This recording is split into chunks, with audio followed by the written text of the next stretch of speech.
We hope you enjoy listening to this podcast of St. Louis on the Air, brought to you by University College at Washington University, with undergraduate and graduate programs part-time, evening, and online. University College at Washington University, offering world-class education within reach. Welcome to St. Louis on the Air. I'm Don Marsh. Choral music aficionados will probably concede that the St. Louis Cathedral Basilica is the place to be tonight. Chanticleer, one of the world's premier men's choral groups, is performing there now.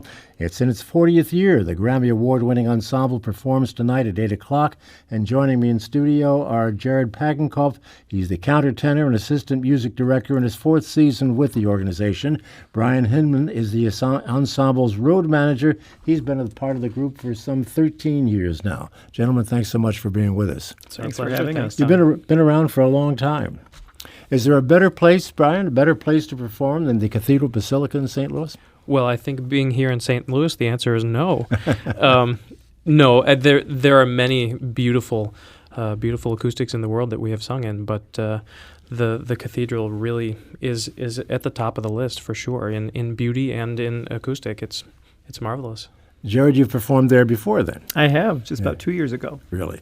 I had a conversation with a representative from the St. Louis Chamber Choral Music Group the other day. And the question of acoustics is one we talked about and how they can change. Why don't you tell me, Jared, if you would, what the acoustics mean to a group like yours and how they can change even in the same venue? Well, we are a completely a cappella group. We do not sing with any amount of amplification. It's just us using our voices. The basilica is covered in marble, so when you sing, the sound just kind of bounces around everywhere. It can be sometimes difficult for us in front because we can't always hear what it sounds like out in the audience. But by all accounts, the feedback we get is that it sounds really good in the sanctuary. Obviously, different voices coming into the ensemble changes the acoustic. The amount of people who are sitting in the pews changes the acoustic. If people have big fur coats or are not wearing much of anything, that changes the acoustic. But it's always we like to say that's kind of our 13th member in the ensemble is that acoustic, is to figure out how we have to sing with that member. Brian, what can you tell of the history of the group? 40 years is a long time. How has the organization changed and the whole MO changed over 40 years?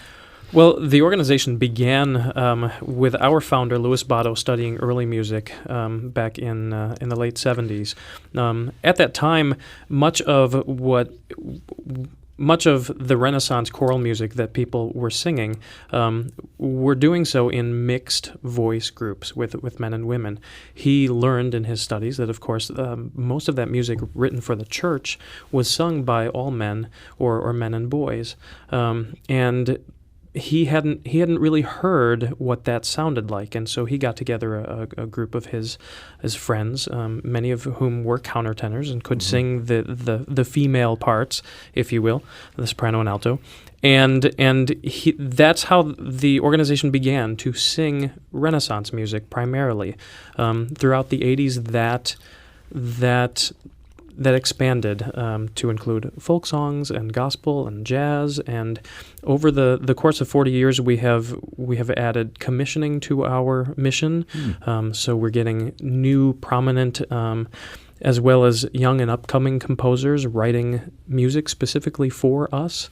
So we're trying constantly to increase and expand the choral repertoire, and try and keep it relevant. We're going to hear some examples of it before we are finished here, but where do your singers come from, Jared? I mean, I'm sure there are a lot of people who would like to be a part of this group. It's so prestigious. Yes, our singers are from all over the United States. We have gentlemen from as far east as Maryland and the D.C. area, and we have men from California and everywhere in between.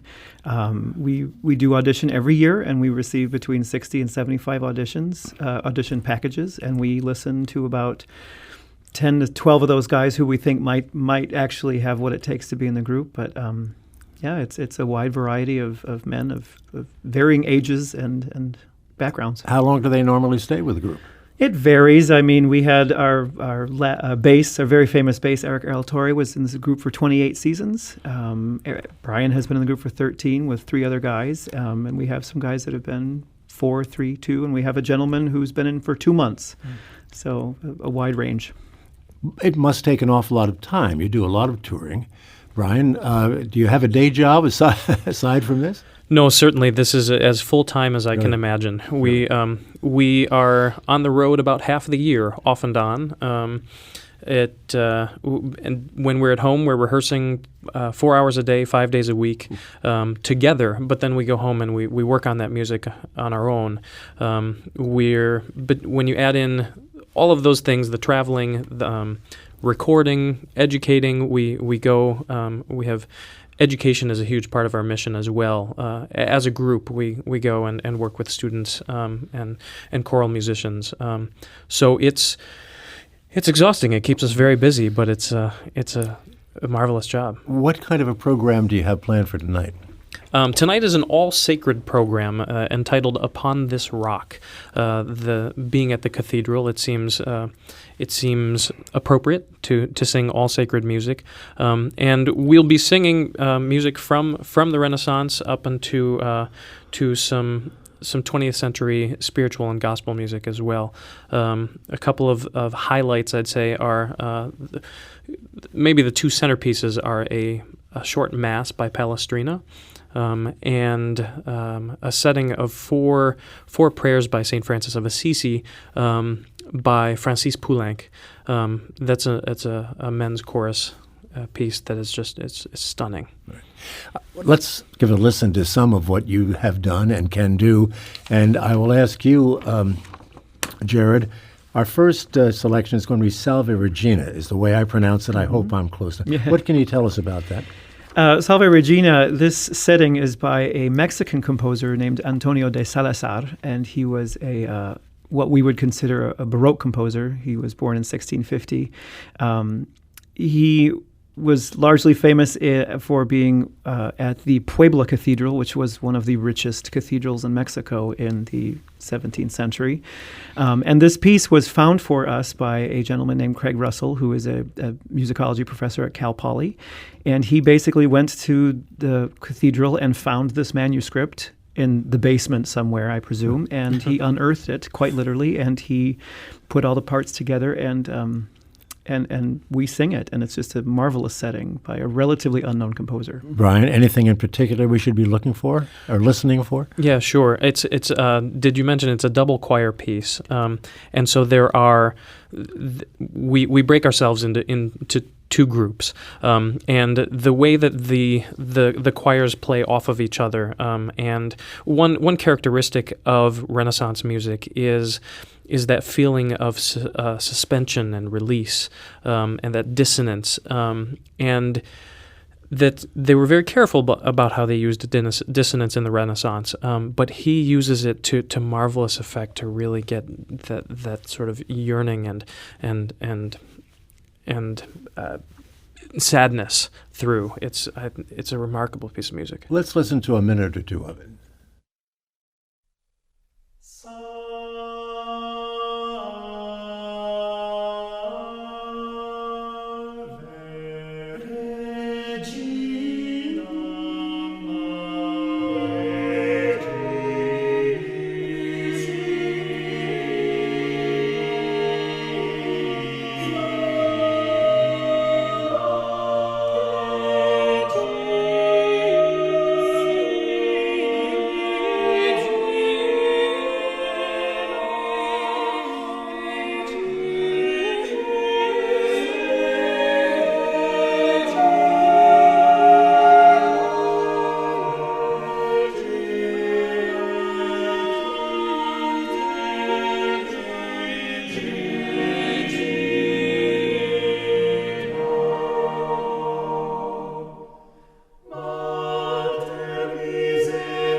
Jared, two things come to mind. And number one is I can see why you'd have to rehearse 4 hours a day, and how soothing that music is. I mean, how uplifting it must have been, and calming, and again, soothing for the audience of the day in which it was initially performed. Exactly. You can tell it's one of those Marian antiphons. It's just, to thee we cry for help, but it's very calming, very soothing. And if you can imagine it, that sound just kind of resonating in the Puebla Cathedral, just surrounding the listeners. It's a marvelous piece. And to think that these were composers that were largely self-taught. They didn't have the formal training that, say, Victoria or Palestrina had. Yeah. Brian, what about the impact on the singers when performing something like this? Oh, it's transforming. To be able to sing music like this that has lasted 400 years. I guess it's transporting it to be able to combine and carry that message in an appropriate space to an audience that typically you can see on their faces how it affects them. It's hard to describe clearly. How and why did you get into this? Oh, I was singing since I was a kid, and I started singing in choirs. And I have to say that when I was studying music in college, I loved Chanticleer. I held Chanticleer as one of the pinnacles of what choral music could be. I was such an admirer of what they did. And if you had asked me, I would have told you that this would be a dream job. I then saw Chanticleer live and thought, oh my gosh, I will never have the control over my voice the way that those guys do. I will never be able to do that. And it's a dream that I just set aside. You grow and you don't realize that you're gaining experience and learning things. And I met a gentleman who was a part of the group for many years in the 90s, and he suggested I audition. And I thought, maybe I'll give it a shot. And so choral music just has always been a part of my life. While I was pursuing other areas of performance, choral music was a constant. So now to be able to do that full time as a profession is incomparable. Jared, how about you? What is your story? It's actually very similar to Brian's. I kind of thought it might be. Most of us that are in Chanticleer have a recollection of hearing the group at some point in our formative college years, I guess. For me, I did hold Chanticleer in very high esteem, and then I went off and did other things. I kind of pursued a solo career as an opera singer, and then I did a lot of early music in Boston, and then the opportunity arose to join Chanticleer, and it was kind of like a forgotten dream, and I thought, I forgot about that. So yes, I want to do that. And I agree with Brian. I think to this day, I still call it a dream job. It's a lot of work, and it's sometimes very frustrating, but I can't imagine doing anything else. What about the name Chanticleer? I mean, when I think of that name, I think of a rooster, and that rooster is not a very musical bird. Yes, but he did sing. The name was taken from Chaucer's Canterbury Tales. In the Nun's Priest tale, the clear singing rooster was named Chanticleer. It just so happened that one of the original members was reading Canterbury Tales as they were trying to decide, what do we call this group? And he suggested Chanticleer, and all of us being men and the male rooster singing loudly, it seemed to them to fit.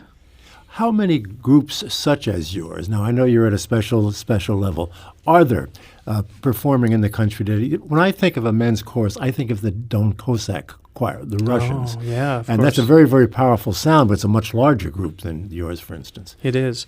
There actually is, to my knowledge, there is only one other group in the United States of male singers who do this full time. It's a group called Cantus from Minnesota, and I believe that if you asked them, they also took their inspiration from Chanticleer. And Chanticleer, who knows, may have taken their inspiration from a group that was 10 years older than us, the King's Singers.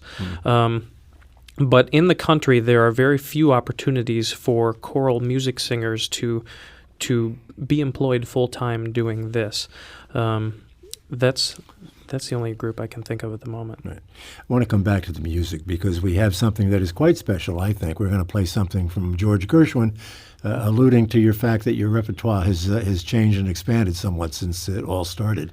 And I've looked at, it's going to be summertime when we play it, but I was looking at my notes here, and I'd forgotten that George Gershwin only lived to be 39 years old. Isn't that? What might have been accomplished had he lived a normal lifetime? To think he did what he did in just that brief period of time. It's incredible. It is incredible. Yeah. If I may say about this recording, first of all, we won't be singing this tonight. It's on our forthcoming album called Then and There, Here and Now, celebrating our 40th anniversary. And this is a very simple arrangement in a jazz style by Kirby Shaw, who is known for writing very nice, accessible arrangements. And this really, I think, is a feature for our standout, one of our standout countertenors. His name is Cortez Mitchell.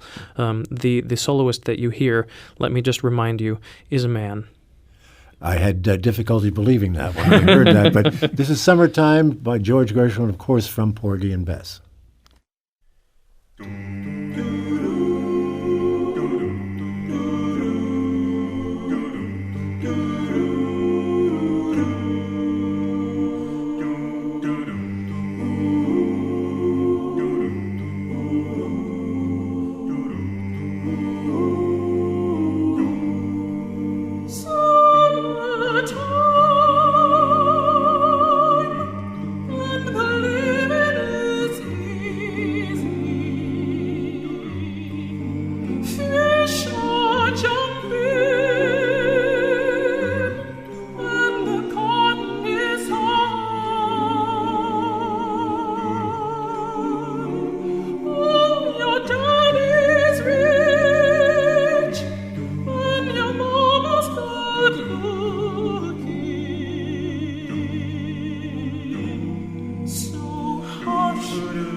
Summertime by George Gershwin as performed by Chanticleer.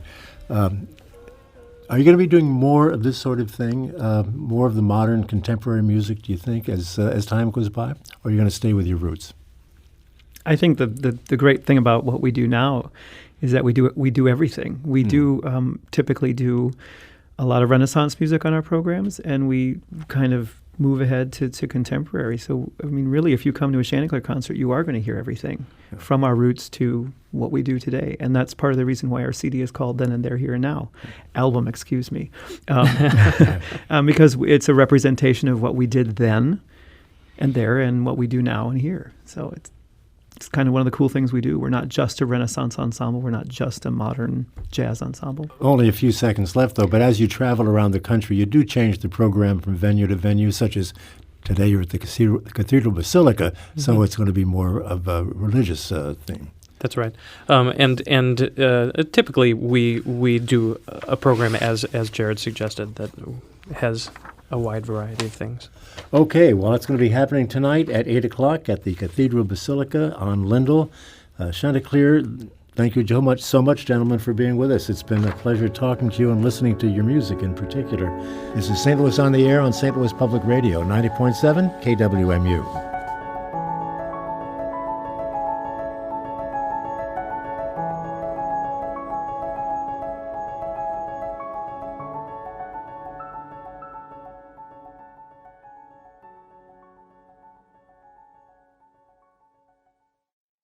Support comes from the Missouri Forest Products Association, providing more than 41,000 jobs in the production of wood pallets, railroad ties, white oak barrels, hardwood floors, and more. Details at choosewood.com.